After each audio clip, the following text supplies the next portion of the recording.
ògbólì wa èyí mọ̀mọ́ wa lílù Adó lílù Gbẹ̀sà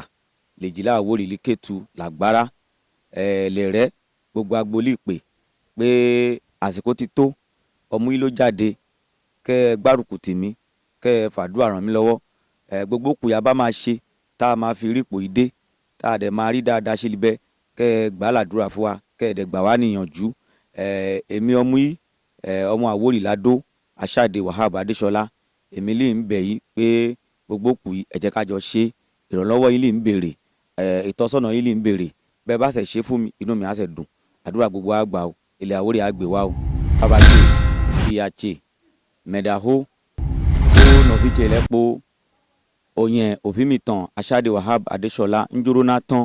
na House of Assembly Ado Ìgbẹ̀sà State Constituency tán máwù náà gọ́ mi báyìí kí tèmi ẹ̀yin bàbá mi ẹ̀yin mọ́mọ́ mi èmi ọmọ yìí Asade Wahab Adéṣọlá yẹn ń pèlè Amiable.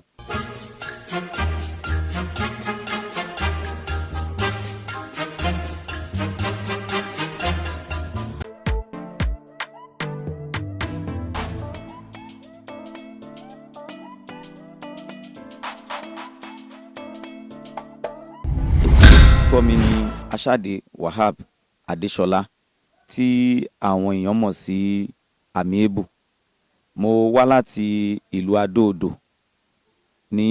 ìpínlẹ̀ Ogun State. Mo jẹ́ adíje fún ilé ìgbìmọ̀ aṣòfin tí ó ṣe ojú Ado Ìgbẹ̀sà State Constituency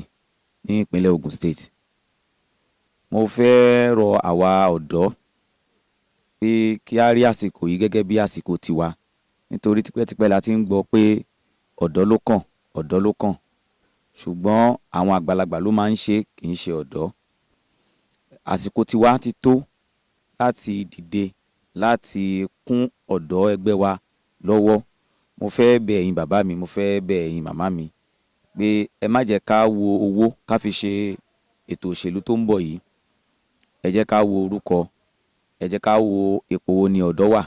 ẹ jẹ́ ká wo pé ipa wo la lè kó, ẹ jẹ́ ká wo pé àwọn tó ń ṣe bọ̀ kí ni tí wọ́n ti ṣe, kí ni tá a lè ṣe tó máa yàtọ̀ sí tí à ń rí bọ̀. Mo fẹ́ gba gbogbo àwa ọ̀dọ́ níyànjú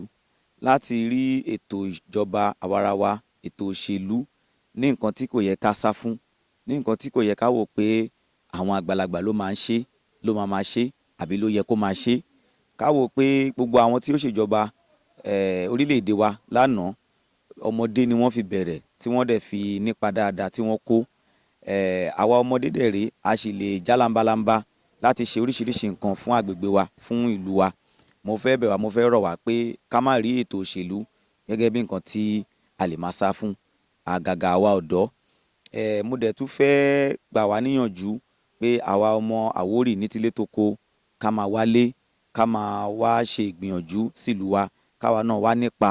tí a máa kó nílùú wa. Àwọn nǹkan tí a lè ṣe tó máa yàtọ̀ sí àwọn nǹkan tá a ti ń rí bọ̀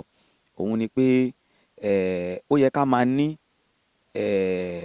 ètò ìbáraẹnisọ̀rọ̀ lóòrèkóòrè bóyá ẹ̀kan lọ́dún ni o bóyá ẹ̀ẹ̀mejì lọ́dún. Ẹni tá a rán láti lọ ṣojú wa ó yẹ kó ní ìgbà kan tó máa yọ̀ sọ́tọ̀ bóyá ẹ̀kan láàrin oṣù mẹ́fà ni o tó máa pe gbogbo èèyàn sí ìgbàgede tá à ń pè ní town hall tó dẹ̀ máa bá wọn sọ̀rọ̀ lórí nǹkan táwọn ti ṣe, bill táwọn ti pass, motion táwọn ti move àti ipa táwọn ti kó, kí ni nǹkan táwọn rí níbi táwọn wà. Ìyẹn là ń pè ní constituency allowance. Èlò lówó yẹn jẹ́ wọ́n gbọ́dọ̀ wà accountable fún wa pé okay iye báyìí la gbà kí ni nǹkan tá a fẹ́ ṣe. Àwọn èèyàn ló gbọ́dọ̀ decide pé owó tí a ní lọ́wọ́ yìí ẹ jẹ́ ká kọ́lé ìwé síbí, ẹ jẹ́ ká ṣe omi síbí, ẹ jẹ́ ká ṣe ilé síbí nítorí pé àwọn èèyàn la lọ ṣojú ń bẹ̀ ṣùgbọ́n kì í ṣe pé ká lọ ká wá wò pé ìwẹ̀ tí n bá ti lọ o gbogbo tí n bá ti ṣe bó ṣe wù mí ni mo máa ṣe. Ètò táwa fẹ́ gbé wọlé tó fẹ́ yàtọ̀ sí tá à ń bá bọ̀ nìyẹn pé a máa ní nǹkan tó ń pè ní town hall meeting ní oṣù mẹ́fà. Ìyẹn pé a máa ní town hall meeting lẹ́ẹ̀mejì lọ́dún kan tá a máa fi bá àwọn èèyàn sọ̀rọ̀ tá a máa sọ ipa tá a ti kó ní assembly tá a dẹ̀ máa sọ àwọn nǹkan tá a ti gbà wálé tá a dẹ̀ máa sọ nǹkan tó wà lọ́wọ́ wa tá a dẹ̀ máa béèrè lọ́wọ́ àwọn èèyàn wa pé báwo ni ká ṣe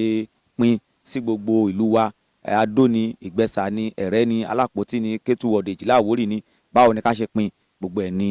a máa jọ ṣe kì í ṣe pé nǹkan tá a máa dá ṣe fúnra wa a máa pe àwọn èèyàn láti béèrè kí làwọn náà fẹ́ kí ló yẹ kán ṣe. Town hall meeting jẹ́ nǹkan tí èmi rò pé ó yẹ ká mú wọlé sínú ètò ìjọba àwarawa. Amọ́ká tẹlifíṣàn àwọn ló ń wí. Amọ́ká tẹlifíṣàn.